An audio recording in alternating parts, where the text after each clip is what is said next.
Pilots are like everyone else. To hear them tell it, every one of them has the hardest job in the world. 0415, Angels 1, multiple contacts. You think you've got it rough, they ask. Try flying air superiority, going mano a mano with a wise guy in a MiG. That's flying. UHF destruct on my mark. 5, 4, 3, 2, 1, mark. Okay, we got a splash. Across the room, there's some guy grumbling, air to air. I've heard enough about air to air. Walk in the park compared to attack. In attack, you've got to fight your way past enemy jets, down under the SAMs and over the flak. Then put a bomb down on target with a margin for error of about 3 feet. Could be impact. Boom! Oh, yes! That's working. Finally, there's the carrier pilot. While respecting the skills necessary for both air-to-air and attack, it's worth mentioning that actually doing those things in a real live war is something most pilots do only a couple of times in their career. You want hard work? Try landing on a carrier in the vertigo-inducing blackness of midnight. Carrier pilots do that all the time, not just once in a while. Of course, they're all right. They all do have the hardest job in the world. So it might surprise you that the Navy has one aircraft that is designed to excel at all 3 of those activities, and that there is a group of pilots who think nothing of taking off in the pitch of night, flying to a far-off target, bombing it, and then indulging in a little dogfighting on the way home. It is a challenge unlike that faced by any other aircraft, a challenge that requires constant evolution in the flight platform and its systems. It's just another day at the office for the FA-18 and its pilots.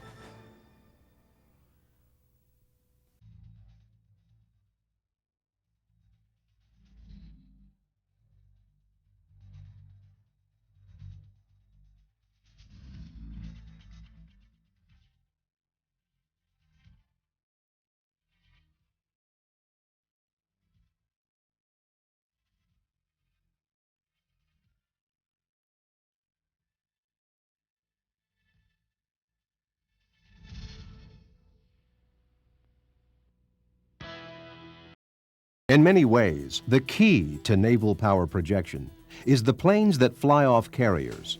Ships offshore are certainly impressive, but when the game of international chicken heats up, it's the aircraft that deliver the message. There's a certain amount of assistance just provided by the sound of freedom overhead. Our air wing brings a huge amount of firepower to whatever theater we visit.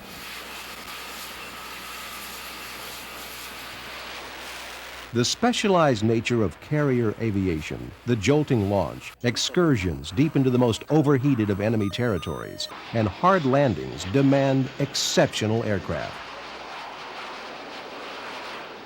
There is, of course, no design process that can guarantee the success of an airframe.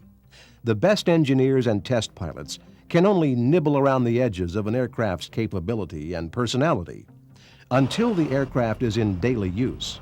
Until it has racked up significant time in battle, there's no telling what its strengths and weaknesses will be. In 1974, the Department of Defense was looking for a replacement for their aging fleet of A-7 Corsairs and F-4 Phantoms. The Vietnam War was over, and DoD budgets were shrinking. The Pentagon authorized the Navy to study a low-cost, multi-mission fighter. After years of aircraft specializing for single missions, low-cost multi-mission aircraft were suddenly all the rage. The Navy asked aircraft manufacturers to study the problem. McDonnell Aviation took a look at 2 of its competitors, the Air Force's prototype low-cost multi-mission fighter, the General Dynamics YF-16, and Northrop's low-cost multi-mission YF-17. The 17 impressed them, but it had obvious shortcomings. It would need, McDonnell said, to increase in size so that it could accommodate more electronics, more weapons, and most importantly, more fuel. McDonnell's pitch impressed the Navy so sufficiently that it designated the proposed fighter the YF-18. McDonnell and Northrop teamed to create a plane that would, designers hoped, solve the Navy's advanced fighter problem. Dubbed the Hornet, the Navy commissioned the first F-18 squadron in 1980. It was an amazingly adaptable aircraft. The exterior radar systems were track-mounted so that they could easily be replaced depending on what mission the aircraft was to fly. Updates slid on as easily as Cinderella's foot slid into the glass slipper. The avionics systems were mounted behind shoulder-level doors so that crewmen could swap out damaged or obsolete systems without breaking a sweat. In 20 minutes, a team of mechanics can remove and replace either of the F-18's two jet engines. 9 hardpoints on and below its wings allowed it to carry an a la carte selection of impressive air-to-air and air-to-ground armaments. In the same way that the Tomcat was a quantum improvement over the Phantom for what we were doing with the airplane, the F-18 is a quantum improvement over anything else I've flown. The way we're building both weapon systems and the package in which they're carried and the way that interfaces with the person that's flying it is just absolutely unlimited now because of our power, the computing power that we now have. An aircraft's early deployment is as much a part of its development process as building the plane. Only in real-life use does the true capability of the aircraft surface, the quirks that only thousands of hours of use can identify. The lessons are almost always costly.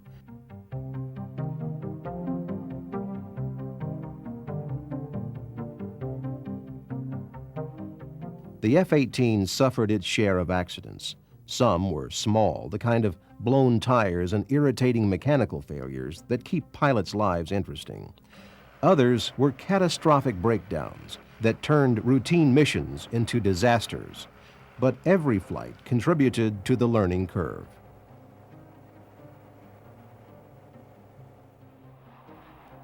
Because the Marines were short of air superiority fighters, the Corps claimed the first production F-18s for long-range intercept missions.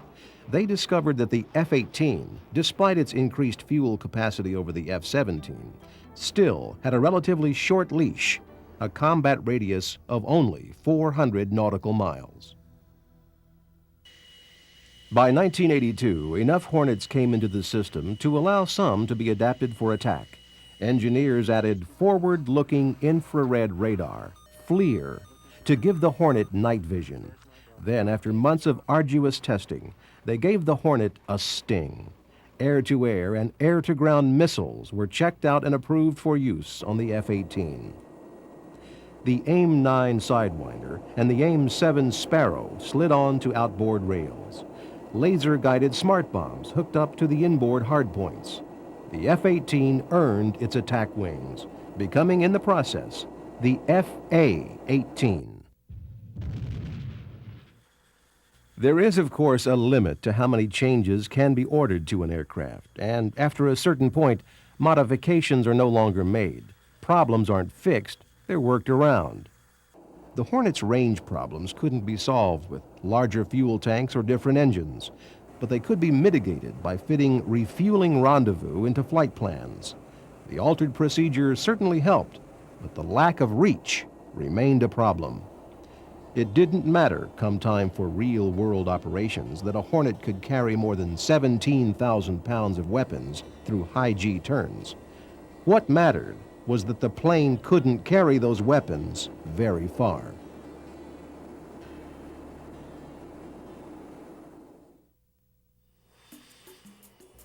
There is a time for an aircraft that is almost golden.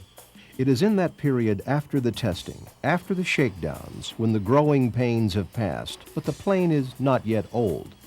It is in that period, usually about a decade after an aircraft's introduction, when all aspects of flight operations become fluid, instinctive.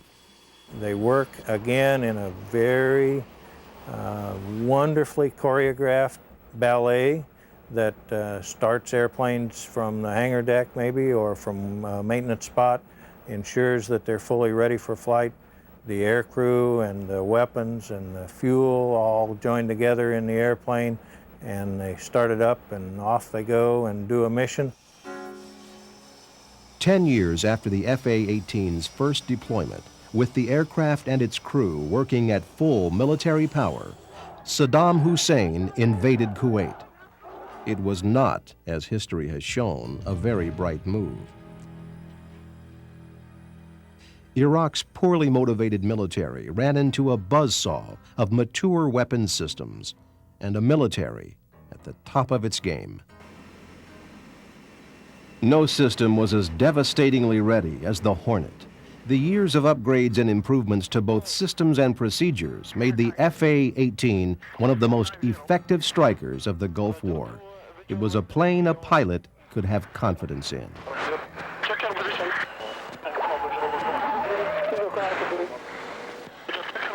And it's a relatively easy plane to fly.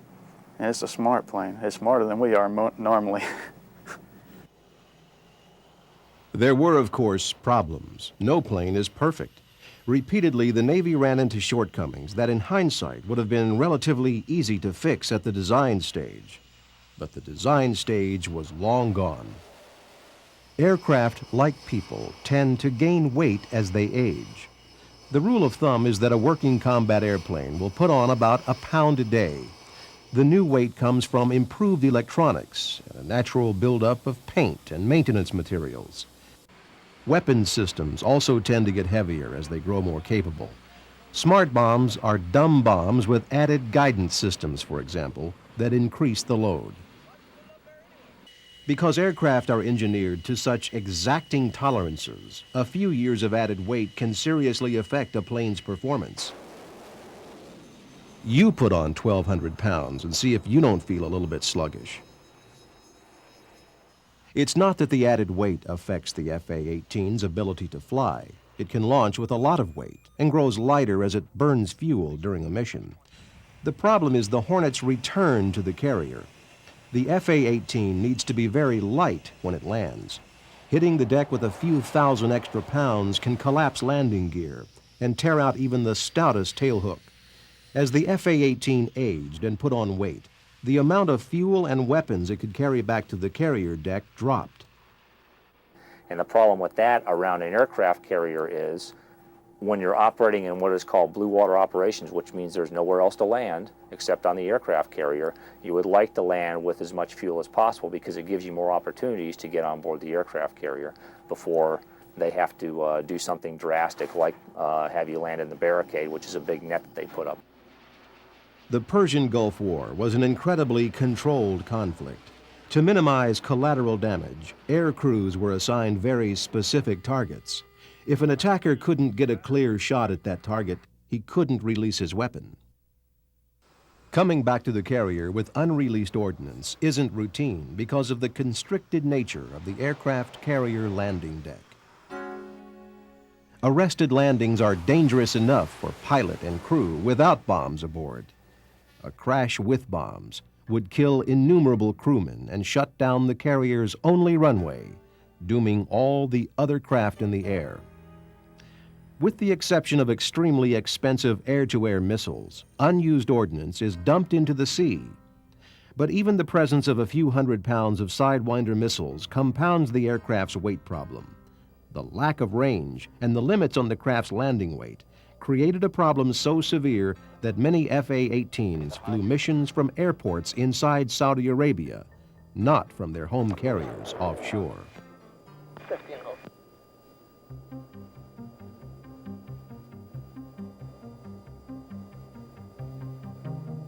FA-18s proved to be a magnet for enemy radar-guided surface-to-air missiles. The craft's distinct shape and sharp edges might as well have been mirrors the way they reflected radar waves. That problem was not news to the Navy brass, though the obviousness of the FA-18s on enemy radar screens must have been shocking. For almost a decade, the Navy had been tinkering with its own version of the highly successful F-117 stealth fighter, the A-12 Avenger.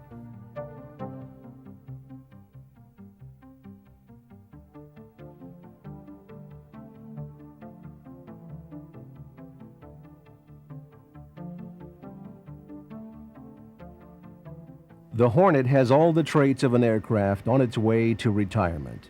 It was overweight, sluggish, and obvious to the enemy. No one gave the FA-18 much of a chance of surviving. While the FA-18 served admirably in the Gulf War, by the time the sand settled, the talk back in the Pentagon was of a replacement. Most of the emphasis was on the stealthy A-12 Avenger, a 21st century fighter as bureaucratically risky as it was high-tech. The A-12 was a huge leap forward, promising to be not only invisible to radar, but also incredibly expensive. The essence of good military planning on the battlefield, as well as on Capitol Hill, is keeping your options open. The Navy, well versed in the ways of congressional funding and fully aware that the overall defense spending trend was downward, searched for a Plan B. As they had in 1974, they posited an inexpensive multi-mission fighter, one that could be developed quickly. Their Plan B? A new and improved FA-18. It was the 15th of July, 1987, when the then Secretary of Defense tasked the service chiefs with looking at upgrades to the Hornet and the Falcon. Just in case the newer developmental aircraft for the Navy and the Air Force ran into difficulties. This tasking began the Hornet 2000 studies that ultimately led to the F-18EF. In 1991, Secretary of Defense Dick Cheney canceled the A-12 program. It was, in many ways, a victim of the end of the Cold War. Overnight, the future of naval aviation became a plane with a past. McDonnell Douglas and the Navy suddenly had a chance to do with the FA-18 what is almost never done to an aircraft: rebuild it from the bottom up. We're proud of the fact that we leveraged off of a great deal of prior experience in what has been a very successful aircraft line, the FA-18 A's, B's, C's, and D's, and taking the technology that went to the evolutionary upgrade of that platform, moved to correct some of the previous deficiencies in the airplane. The F-18E and F are, in a sense, the end result of the "if we only could" bull sessions among mechanics, pilots, and strategic planners. They are the aircraft that F-18 pilots have been dreaming of.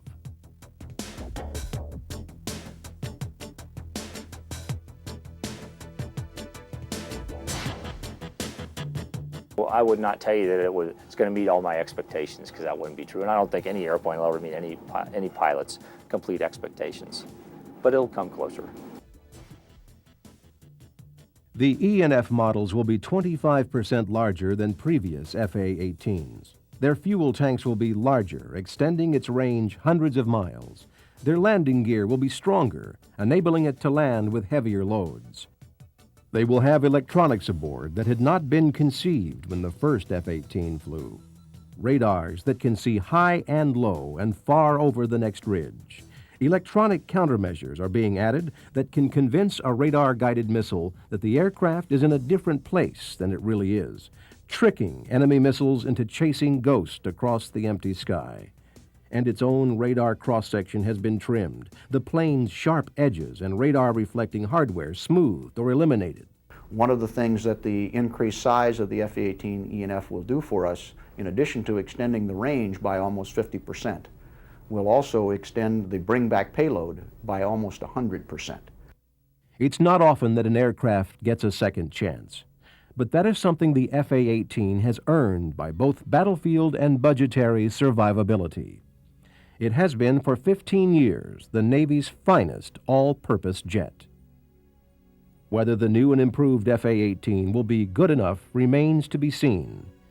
Even when the design process is more than 20 years long, you can't tell about an aircraft until it's flown in the real world.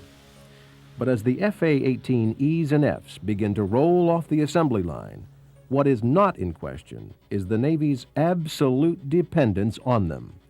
For at least another decade, when the United States decides to project its power, it can't afford for the Hornet's sting to fail.